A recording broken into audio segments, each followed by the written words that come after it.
The courtroom was heavy with silence.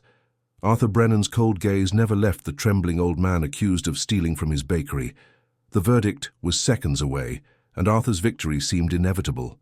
But then, a small, trembling voice shattered the tension.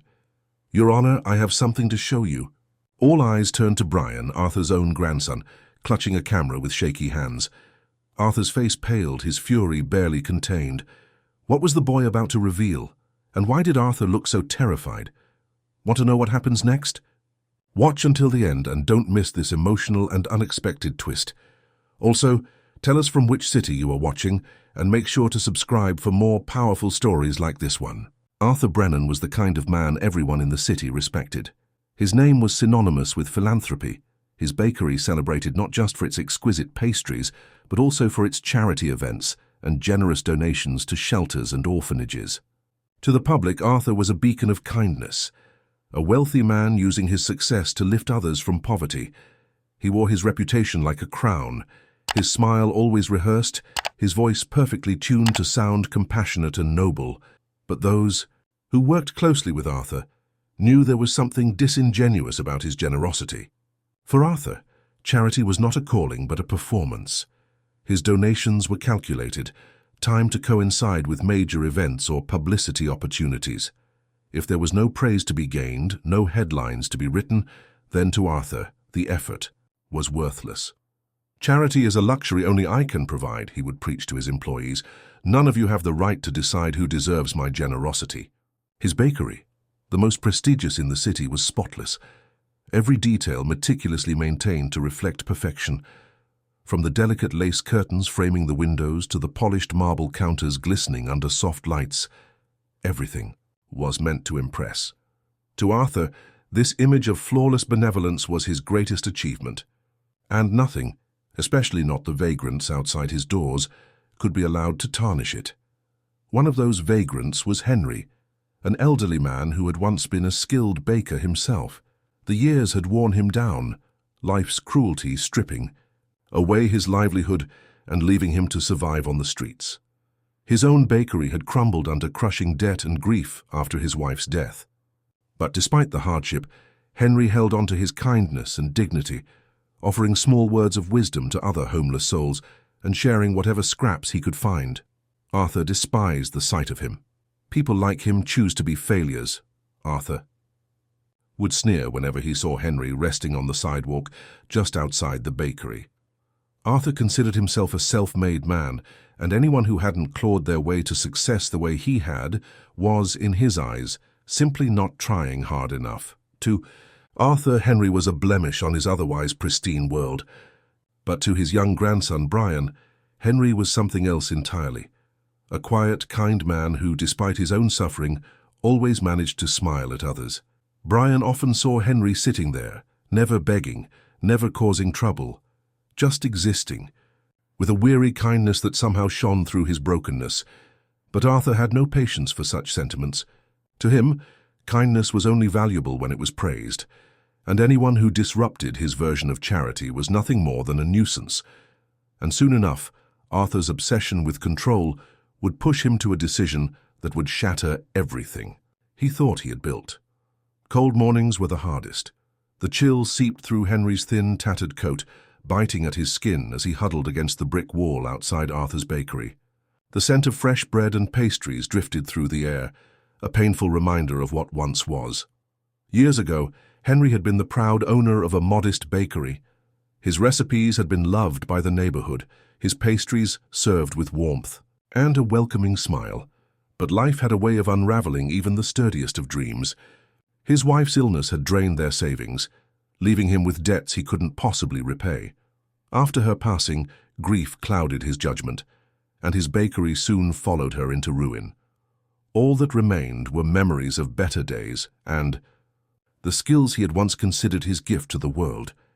Yet despite the relentless hardships, Henry never allowed bitterness to consume him. His kindness persisted like a flickering candle in the darkness. Even with nothing to give, he shared whatever scraps he could gather with others in need. He offered gentle words of wisdom to those struggling with their own battles, his voice steady and calm. Most people walked past him as if he were invisible, Some tossed coins out of pity or scorn, but few ever met his gaze, except for Brian.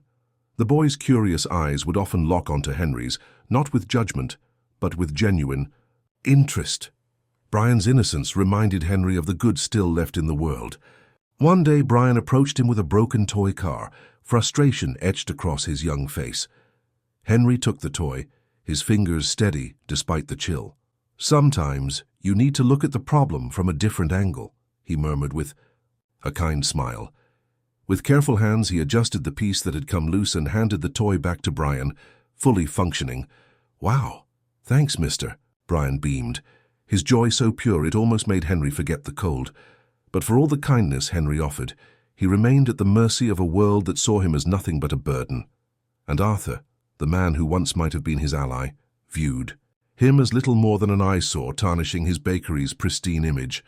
Days turned into weeks, and Brian's brief encounters with Henry became a quiet routine. While his grandfather paraded his generosity and grand gestures, Brian found something genuine in Henry's simple kindness. But he never mentioned their interactions to Arthur. Somehow, Brian knew his grandfather would disapprove of him speaking to someone he considered beneath their notice. Arthur's obsession with maintaining his pristine image grew fiercer with each passing day. His bakery thrived not just because of its exquisite desserts, but also because of the reputation he had so carefully constructed. To Arthur, the sight of a homeless man near his establishment was a blemish, a failure of the system he believed he had mastered. But not everyone shared Arthur's views. Marco, a young employee at the bakery, had a compassionate heart. His mother had raised him to understand that kindness was not a commodity to be measured or broadcasted. It was a simple act of humanity. So when he saw Henry hunched over on the sidewalk one particularly cold morning, Marco couldn't just walk past.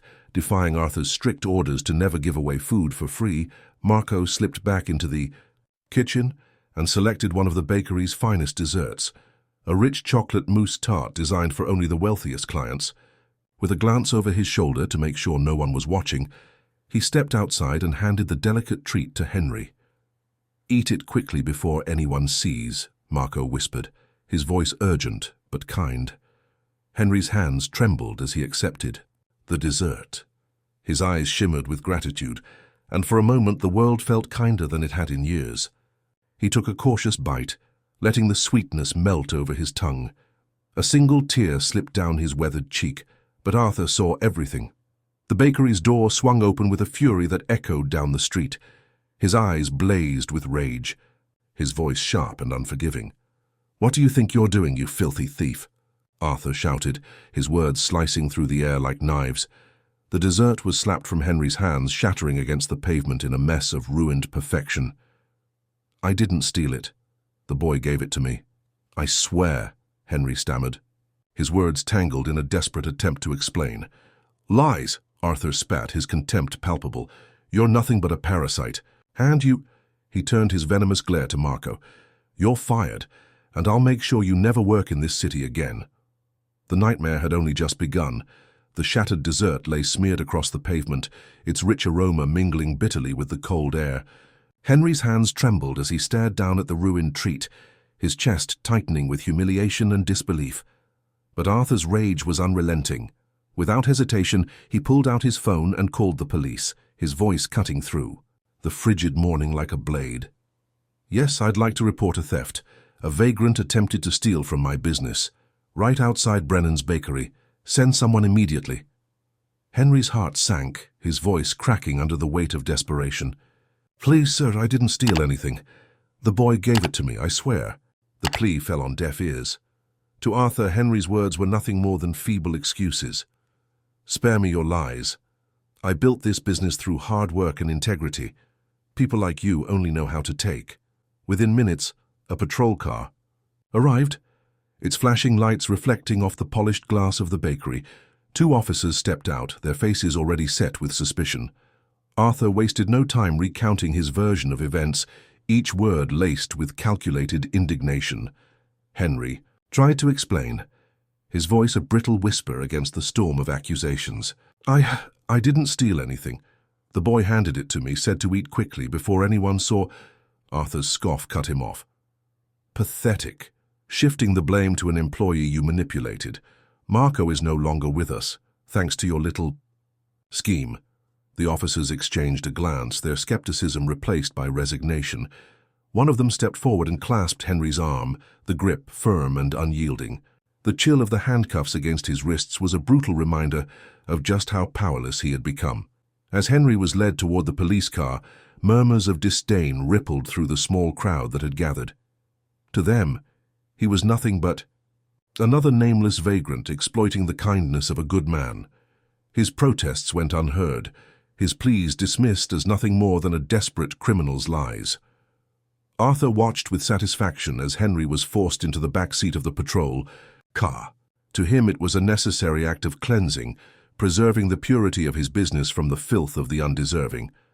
But among the crowd, Brian stood motionless, his small fists clenched, his eyes shimmering with confusion and anger.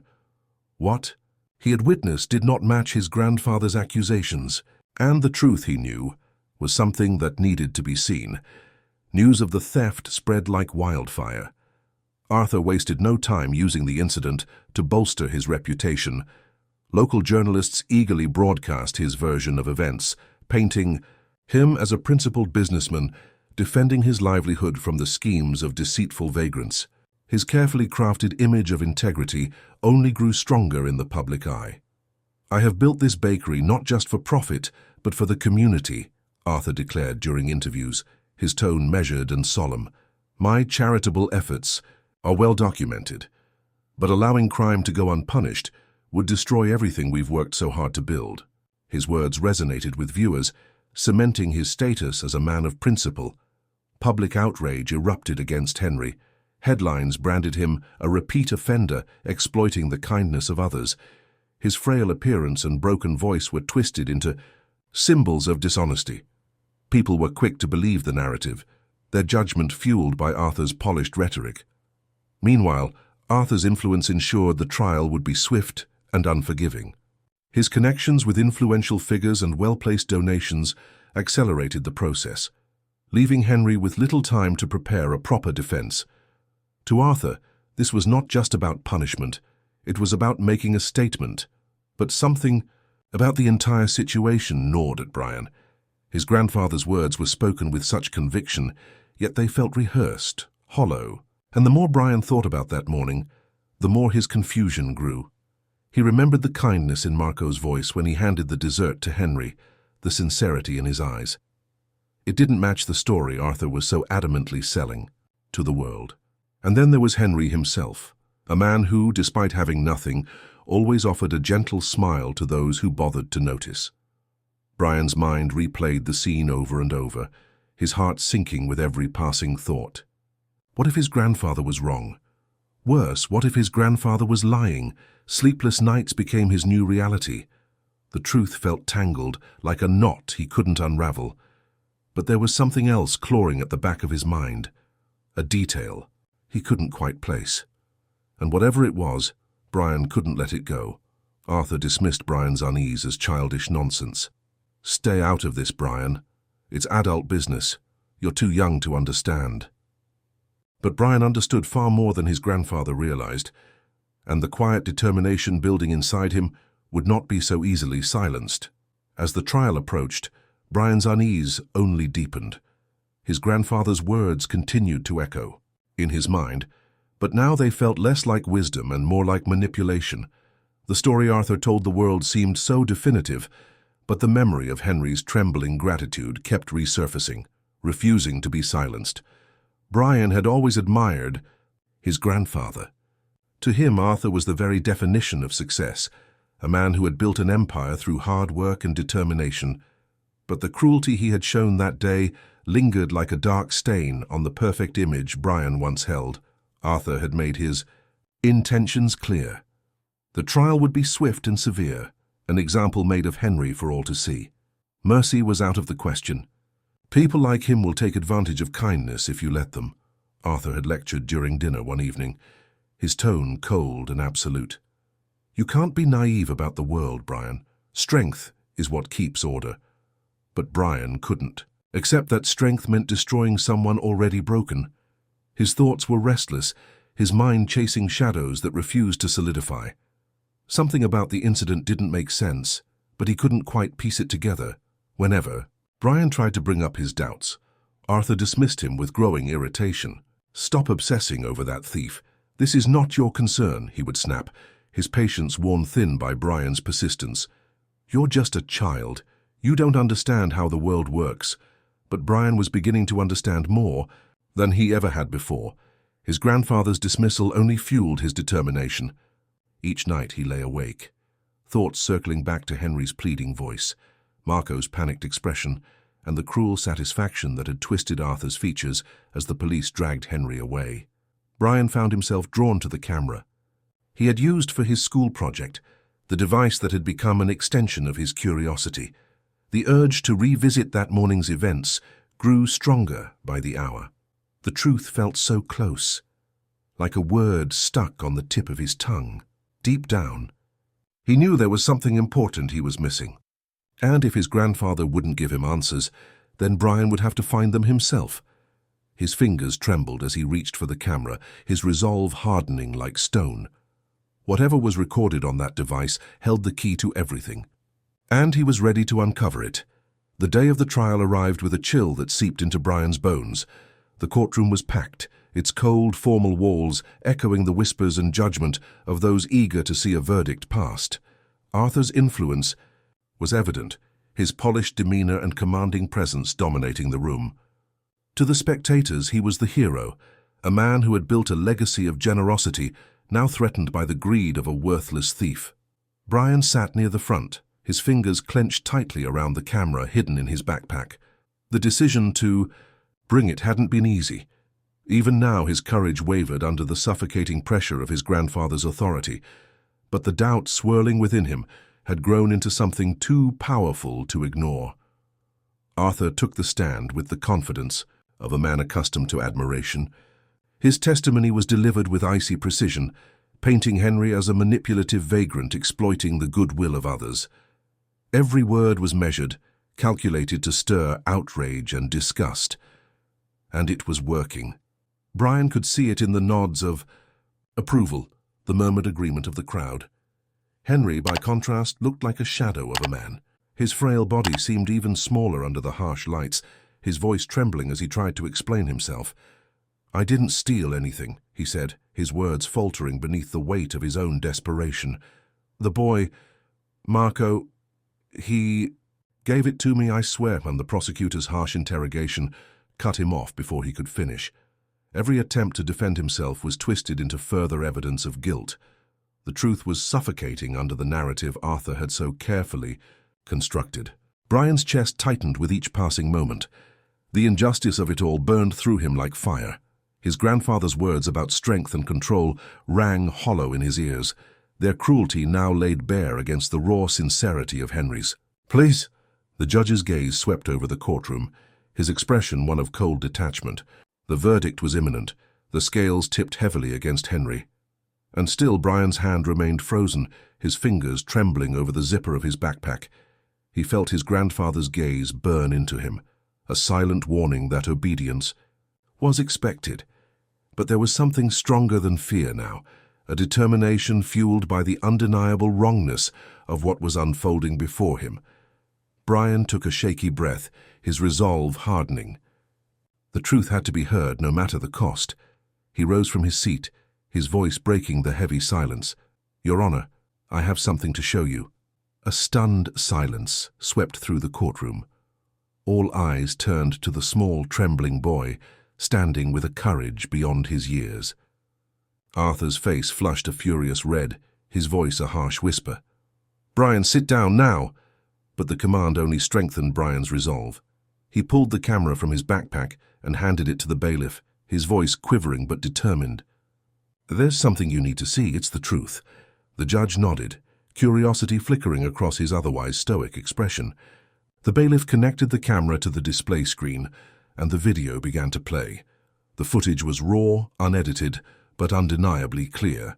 It captured Marco stepping outside the bakery, his eyes filled with kindness as he handed the delicate dessert to Henry. "Eat it quickly before anyone sees," Marco's voice echoed through the courtroom, its sincerity irrefutable. The video continued, showing Arthur's violent outburst, his hand knocking the dessert from Henry's grasp with a cruelty that sent ripples of shock through the audience. Gasps filled the room, followed by murmurs of disbelief. The damning truth played out for everyone to witness. Arthur's carefully constructed facade crumbled under the weight of undeniable evidence.